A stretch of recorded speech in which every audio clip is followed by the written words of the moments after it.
Hey guys, it's Faith Graphics here and welcome back to another tutorial. And in this tutorial, I'm going to be showing you how I make my AVIs. So I have presets for all the layer styles. I'll leave them in the description. Here's my background layer. Here's the logo, which is right here. And then here's the text. And they have layer styles for everything. So I'll put them in the description down below. Today I'm just going to be showing you a simple tutorial on how to make an AVI. Pretty sure I already said that.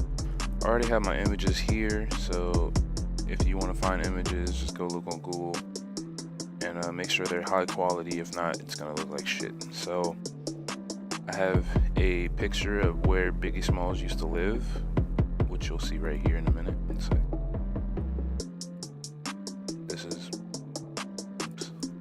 This is his house that he used to live in when he was a child. So what you're gonna want to do, if it doesn't fit the whole screen, get one corner, hold shift and just drag it, and then you can move it along to wherever you want to drag it at. So this is fine right here. I'm gonna center the door, and then you can either press, well, sometimes you can right click and press place, or you can just go back to the arrow and then apply the transformation.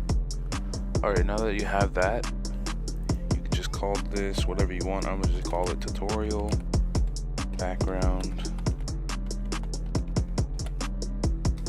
Alright, what you're going to want to do is, there's two ways to duplicate. You can either just right click and duplicate layer, or you can hit Control J and it'll duplicate it. Duplicate it 2 times more, and then load up your logo.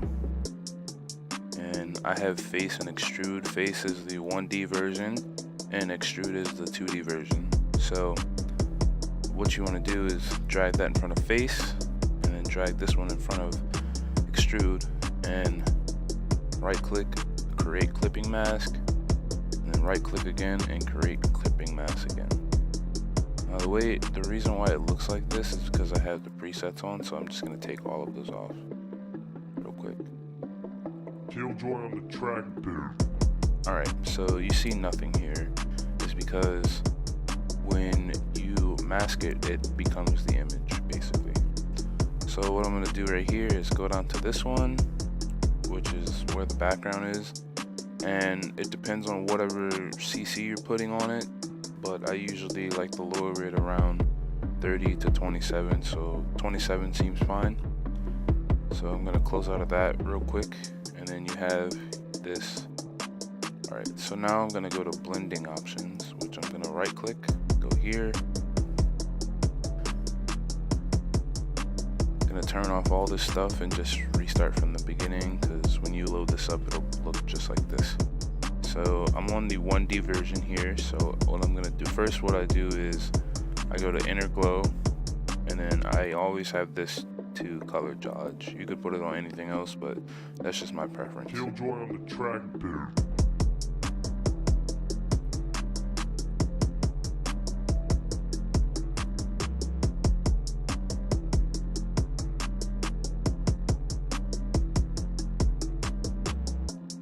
Oh, that's why it wasn't showing up. Well, go back to the effects.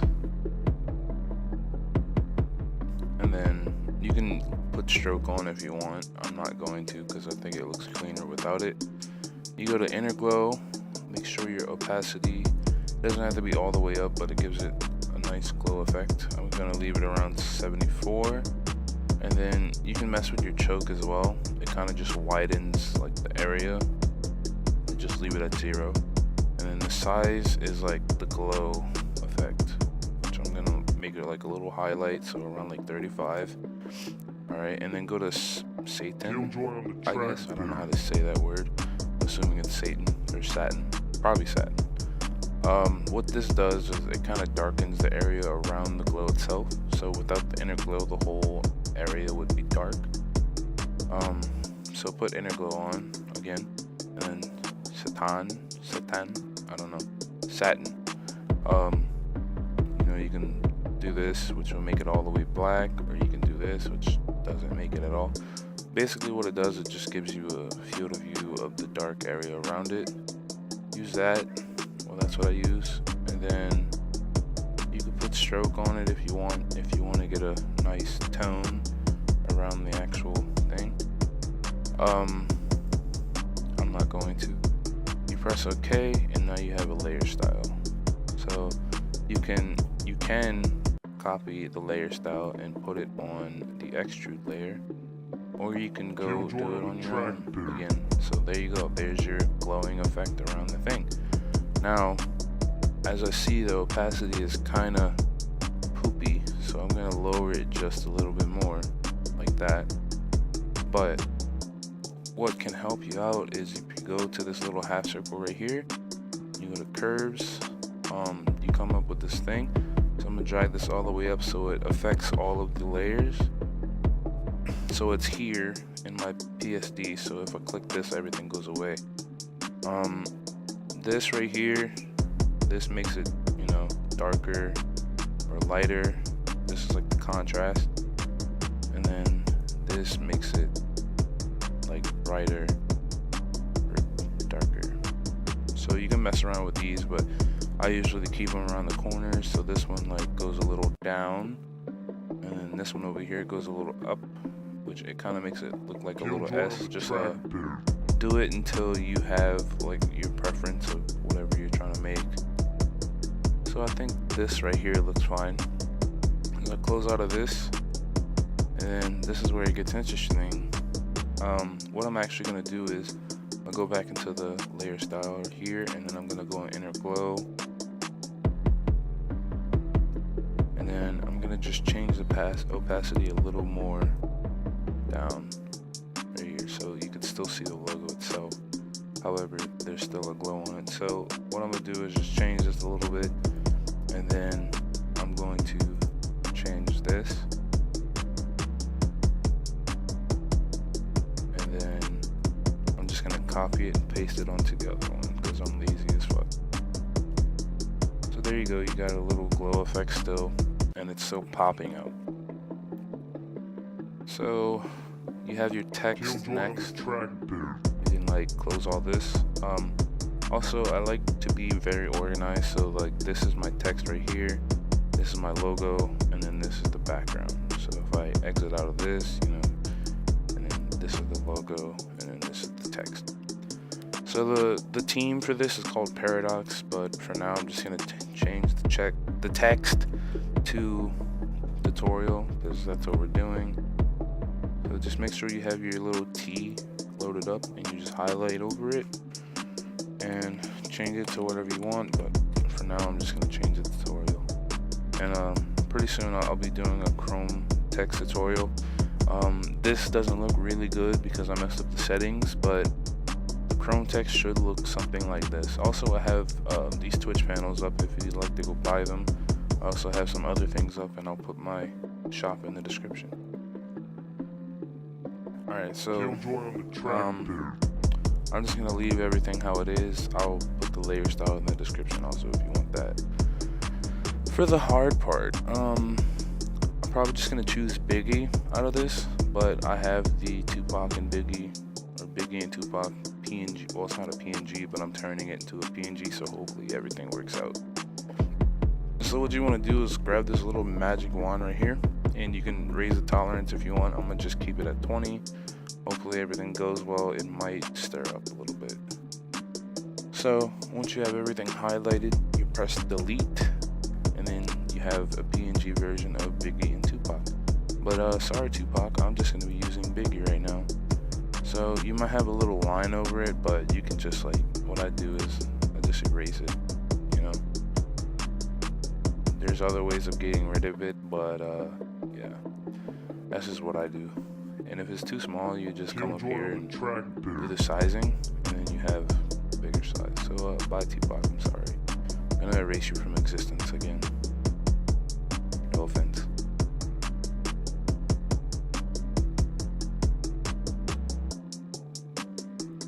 Alright, as you see, Biggie is Biggie right here is black and white, and my image is colorized. So what I'm gonna do for this is, since he's black and white and I can't rasterize the color back into him, I'm just gonna make this black and white. But first I'm gonna move him to where I want him on the logo.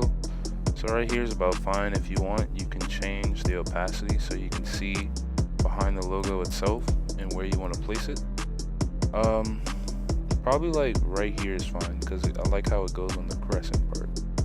So what you want to do for this is, hold on, just trying to get a nice Killjoy on the track dude. that looks pretty clean, I guess. I don't know. So what you want to do is press Control J on the selected thing right here and do it twice again. But make sure your opacity is up 100% on both layers. I don't know why I didn't do that before. Okay, now you go back to your logo here, and what you want to do is hover over the image, this image, not your logo image, because if you do this, the clipping mask will mess up. So go here, alright, and as you see, you see how it clip mask inside of it? You can just like right click and release if you want. But I'm gonna do the clipping mask, and I'm also gonna go back to this one here and go to extrude right here, and then right click clipping mask, and make sure it's like available so you can see it. So there's that part. Now the pop out part, it's not really hard. You just gotta like, control your mouse and not cut off everything else. So as you see, he's kind of sticking out of the logo, and I want him to like curve around the logo with it. So you can lower your opacity to whatever you want to see. If you want to see the logo behind you, that's fine. Just lower it down to like maybe 50, but I'm gonna keep it around like 49 because why not? So if you don't know how to zoom out and zoom in, it's Control minus sign to zoom out, and then it's Control positive sign to zoom in. So I'm gonna zoom in, and just erase everything that's along the edge. So I grab my eraser tool and just kind of do that. It's alright if it like does that. It's not gonna really show as much. So let me just do this, and yeah, we'll get that shoe on the road. Alright, as you see, it's got that outer edge glare still, which is pretty cool. So as you see, it's faded and it's not like the same opacity of this. All you do is go back to 100%, and then boom. And if you want, you can like blend it in. So I'm just gonna slowly blend it in here.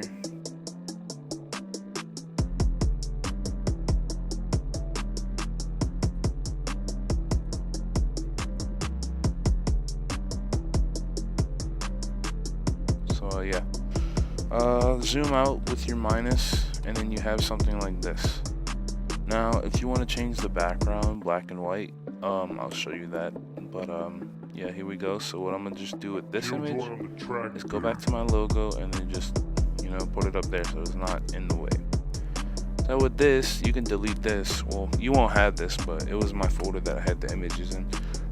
What you can do is go to your background first, and then they have a little black and white option somewhere. So black and white, boom. See, it makes it, it makes it black and white. That's easy. And you can like mess with the settings here. You can make it, pop like that. I kind of like that though, but yeah, I like that. So yeah, you can mess with the settings. It just messes with like the contrast and the gamma and the pop, basically. So do what you like, but I'm just gonna adjust them. Also, everyone works different. This is just the way I work with my stuff. So like, if you have something else, do you, but this is just the way I do it. Killjoy on the track, dude. Alright, so we got that. What I'm actually gonna do here is I can actually I'm just gonna duplicate this layer. This time I'm just gonna right click it, and then bring this in here with my logo. Actually didn't go in there, but that's a fail anyways. Just bring it on top of everything, and if it changes biggie, it's okay. But now you see, it's black and white and you got everything in order. Now if the glow is too powerful, Just go to inner glow here, and then just, you know, lower the size a little bit. You know, you can make it high as fuck as you want, but it'll just look like shit to me. So I'm gonna lower it to about 7, and then copy the layer style and go to the extrude layer and paste it so it's the same, you know. I don't think there's anything else to cover. I can put color correction on it, which if you don't have Magic Bullet looks, I'll show you how to get it. Also, for you to merge your group, what I do is, just in case I need to change something, I duplicate the layer, and then I press merge group, and then now you have a full image. So basically this is the full image. So yeah, I'm gonna try to load up Magic Bullet looks, but sometimes it gives me trouble. So I'm just gonna do this. Looks. 2 hours later. Alright, hey guys, I finally got Magic Bullet looks to load up the image. However, it's not responding, so it's probably gonna kick me out. But no, okay, what a miracle. Alright, so I have, once this loads up right here, I have a bunch of CCs that I'm gonna use, but I'm probably just gonna use a basic one, but it's still not responding. I fucking hate my life. Anyways, so it finally loaded up. I have a bunch of CCs. I'll include all of these in the description and a download link if you want to download them.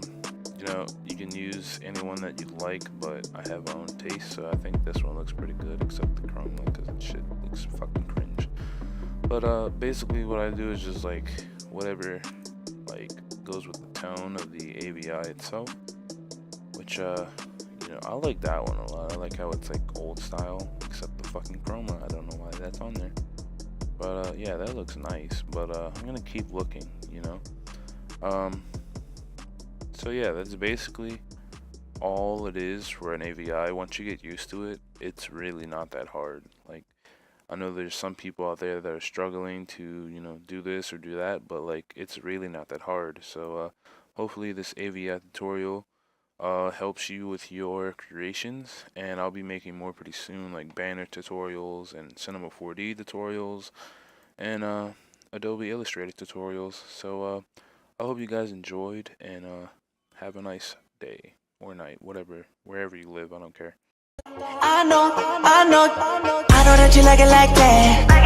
I wear designer, check the name on the tag. White fox fur on my jacket.